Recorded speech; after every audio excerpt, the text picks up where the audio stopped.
Hello and welcome to the Bonehead Championship live on Monday Night Blood Bowl. I'm Ben from the Bonehead Podcast and this is the Game 5 preview.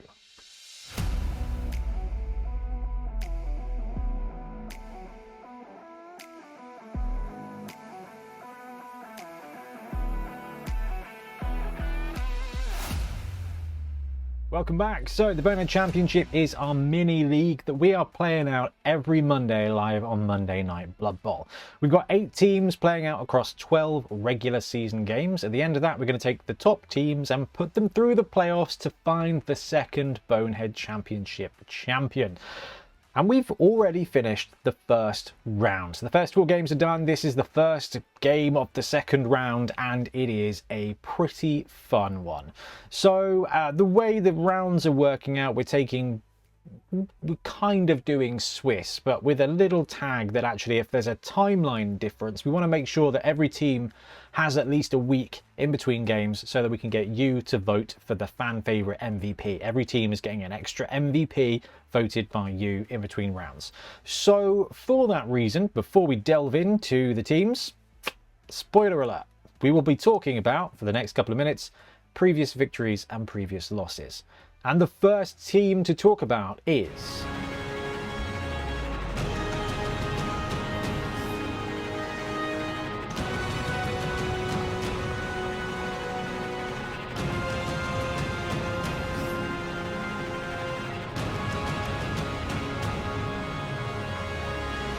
the Korgar Carnivores. So, Lizards did a fantastic job in the first round. They were piloted by Trips, and Trips went and won that game quite handy fashion.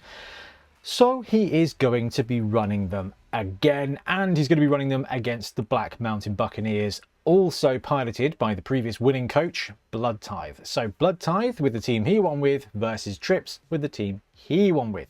Now, like we said, there's been a fan favourite vote as well. So let's have a look at this team after one round. And also, we are giving each team an extra 10k in money for each 100 likes on the live stream. So these teams both got an extra 10k worth of cash. So the Korgar Carnivores, they had a pretty good first round. So they are sitting with the Gorn, the Croxagore, the Ranus, Azkigor, the Great, Salamander, and Slytherin McSlamsalot, the blockers, with a new one being added, Bosk Kradosk.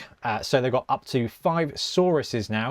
A couple of things to mention on that. The Gorn is sitting at 4 SPP, so 1 casualty for the Gorn. We'll swing him over and put him into guard territory, probably, I think, with that one. Brawler's quite tasty for a short league, but guard is great. Guard is never bad.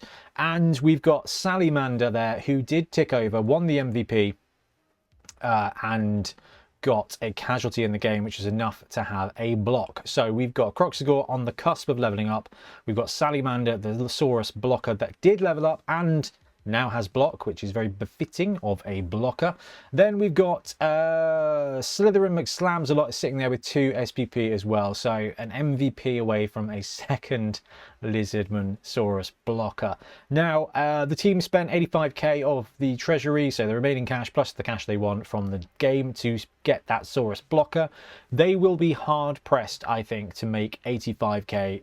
Even though we can scroll down a little bit, we can see their dedicated fans did go up to 3, and the Black Mountain Bucks coming off a win have got a hefty DF as well, so there is a chance that they can get that with some TDs.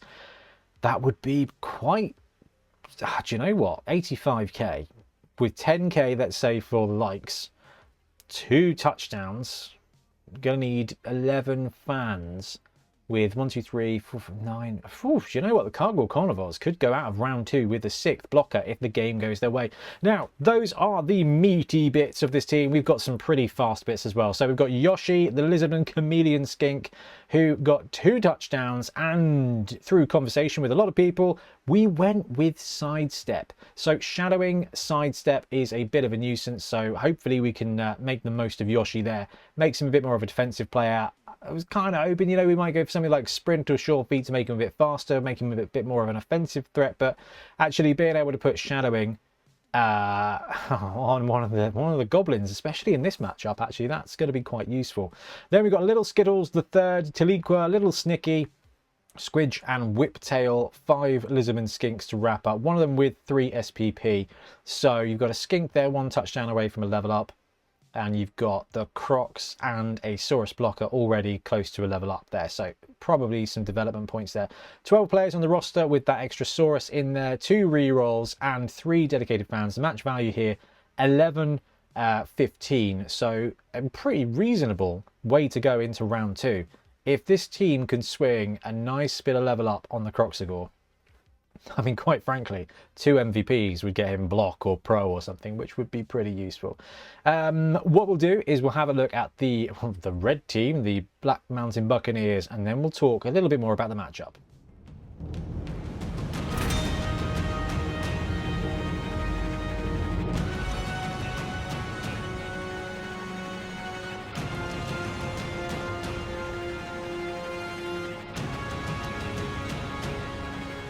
So I should have mentioned previously we were looking at tour play for this, but it just became easier for us to go back to Google Sheets. Those of you who followed the channel for a while will know I'm a bit of a fan of Google Sheets anyway. So we busted up the old league tournament, the old league document for this. So Black Mountain Buccaneers, they did have a win, but it cost them. So we've got Gronk the Troll. Now, he did get enough MVP points to score block. So we do have a block troll. Gronk has block. So in the battle of the big guys, he does massively have the edge here. He is still a troll and he still has Loner 3+. Gromagan Zoo and Breeze Block, 2 of the Black Orc Brawlers, one of them with Mighty Blow, are both missing this game, which is a big hit. So the Lizardmen team's got the Crocs and 5 Sauruses. These guys have got Gronk the Block Troll and only 4 Black Orc Brawlers. So the Lizardmen do have the bash and potentially the dash edge there as well. We've got Greg the Cruel, Aslug, Skull Smasher, Zoligs and Leg Ripper, the Black Orc Brawlers, 1 with Mighty Blow and 1 with a bit of block. If Ben, who's going to be running the Black Mountain Bucks, can find a way to equalise on the numbers game when it comes to the bigger guys, so the strength 4 blockers, there we could see that Mighty Blow, we could see that block actually come in handy. That's gonna be a brawl. We've got a few goblins on the roster as well. We've got Small Soul Snapper is back. We've got Grot Brady fresh off the final level up, got enough SPP. We've now got a Blodger. We have got a Blodge Goblin for Grot Brady. So we've got a bit of block on the roster. We've got the Block Troll, we've got the Block Black Orc, and we've got the Block Goblin now. Grot Brady continues. Block, you know, there's a pro would have been fun, sure hands would have been fun, but actually, do you know what? Taking block is going to help keep him alive, and it's going to help him just, I mean, you've got a 3+ into anywhere hitting the, you know, ball carrier. And in this matchup where you've got stunty on stunty, Grot Brady's going to be able to make a pretty useful 1-die blitz in most circumstances. With block, that's going to be pretty massive. We've added a new goblin to the team, Mean Zixnick, another Black Orc goblin, after we had 2 deaths in the last game, which was just absolutely horrific to see. We had Barflog, the Brave, die, and Baker Painfield literally died in the last game. So, I mean, it's fun to see the Roll of Honor there, but they are... that's pretty meaty. So with Gromagan Zoo, Breeze Block, and those 2 dead things, added 1 goblin, but that has meant that we've got 3 journeymen on this roster. Now, the plus side, they've got dodge. So actually, being able to maneuver them around, Loner doesn't matter for the most part. Picking up the ball, making blocks, it's going to be interesting, but I know Ben. Ben is going to be able to, I think, just leverage the fact they've got that integral dodge reroll to be able to use the goblins to get the supports where necessary. Grot Brady potentially to be a stunty on stunty blitzer could be pretty useful there as well. So DF has gone up to 6, so 9 dedicated fans between the 2 teams. Let's assume they both roll a 2. That's going to be 13. Half that's going to be 65k. So the Lizards only need 2 touchdowns to get that extra lad. Now with Gromagan Zoo and Breezeblock both coming back at the end of this game as well, this team here doesn't massively need anything. Potentially buying a new goblin just to make the most of not having to use Loner, it might be the right way to go. But with all 6 brawlers on the roster, you're not really pressured too much, and especially with one of those guys having Mighty Blow as well. 3 rerolls on this team does give them a consistency edge, but you know, you've got strength and you've got the dash on the side of the Lizards. All right, let's talk the matchup. We've got Trips with Lizards, which is a force, and we've seen how well Ben can pilot a Black Orc team. especially a great Black Orc team like the Black Mountain Bucks. There's a bit of cash here between these two teams. We've got 1,045 team value for these guys, and Kargor Carnivores are sitting at 1115. So 70k in the petty cash. That's going to be a bomber for the Black Mountain Buccaneers. So the Bucks are going to rock up with Gronk the Block Troll, 4 Black Orc Brawlers, 1 with Mighty Blow, 1 with Block, 1, 2, 3 Goblin Bruisers, 1 with Block, a Journeyman, another Journeyman, another Journeyman. Is that too many Journeymen? Actually, that might be too many Journeymen. Oh, no, it's not, because the Black Orcs are brutal. And Bomber Dribble Snot. Now, Ian Warham had him painted up Bomber, because we knew we'd want to use them for the Goblin team. We weren't expecting the Bucks to get as hurt as they did. 4 players out, it's absolutely monstrous. So being able to use that Bomber is going to be really, really, really useful. So BT is going to be rolling 11, 3 Journeymen, but he's going to get to induce Bomber Dribble Snot for the match as well. So that's going to be a really interesting angle here. When you look at the Lizard roster, you've got the Crocs and you've got 5 strength 4 pieces. You look at the Buck roster, you've got the Block Troll and 4 strength 4 pieces. So you've got to have to give the strength a little bit to the Lizards here, although with 3 rerolls and several block pieces on the Black Mountain Buccaneers side, there's a consistency edge. So that's going to be a bit swingy. I think that's going to be whose dice do the thing that happens on every stream. Then you've got stunty on stunty action here, and let's face it, skinks are fantastic. Yoshi there with a bit of sidestep as well is going to be really useful on the ball to collect the ball. So Grot Brady could be a very useful blitzer into a stunty cage. And then you've got Bomber. Now Bomber's going to be really, really interesting here. Only strength 2, Bomber Dribble Snot. What that's going to mean is with the Lizards, you've got the skinks. Movement 8, strength 2, dodge, stunty, they're going to be able to strike pretty deep. So actually, being able to protect Bomber is going to be very, very challenging. I wonder if we see Bomber deployed, and I think he only gets a couple of chances before there are skinks on him. And I would not put it past Trips to just fob off a skink or 2 to just go and harass Bomber Dribble Snot. You tag him, 1 marked, right? You mark him once, it's -1 to the throw. That's a 1 in 3 chance that he fumbles the ball. No, because you got wildly inaccurate, which is arguably worse. So chucking a player onto a Bomber without even having to take your blitz action is enough of a distraction that's going to be it's going to make him less efficient. On the other side, Bomber is renowned for being a bit of a game changer. Literally, it will definitely change how the game plays out if you get some good hits in. Basically, I think we're going to be looking for whether the Bucks can control that front line.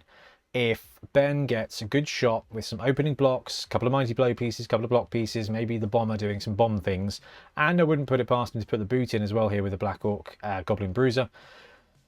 If Saurus goes down, it's going to be, I think, the battle of the front lines. When it comes to stunty, yeah, Brady is fantastic, but the skinks just massively have the edge. They are just significantly faster. And I think that's going to be quite key. Ben's going to be pushing uphill a little bit in this matchup, but does get Bomber.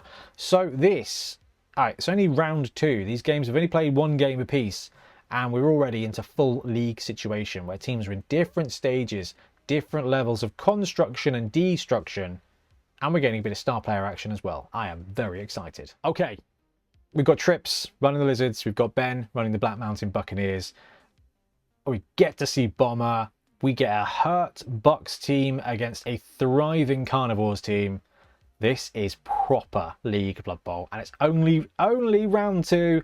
Absolutely cannot wait to see these teams develop. I look forward to round 3. Let's hope Bucks get their full lineup back. We might even see the Lizards get their full lineup of Sauruses as well. So actually, both these teams here just looking to develop. The Bucks have kind of got to survive this game. It really is the Carnivores who are in a position to put themselves, I think, as the dominant force in the league. This is a big matchup. And yes, I know you've got Lizards versus bad Lizards from a team architecture point of view. But the Bucks, I mean, they've got block, they've got Mighty Blow, they've got some brawler everywhere. It's going to be consistent hitting. The kickoff roll is going to be massive. And do not forget, as this video goes live, no, actually, you know what? The stream is already waiting. So go in there, click the poll for who you're cheering for, because whoever is being cheered for in the poll, whoever's winning that poll at the beginning of the game will get +1 to the kickoff. So if you want to see the Bucks smash some Lizards, go vote for them now. If you want the Lizards to thrive and be the new stars of the Bonehead Championship, go and click them. But for now, I'm going to wrap up. I cannot wait for this match. We'll be back soon with more Blood content. Happy blocking.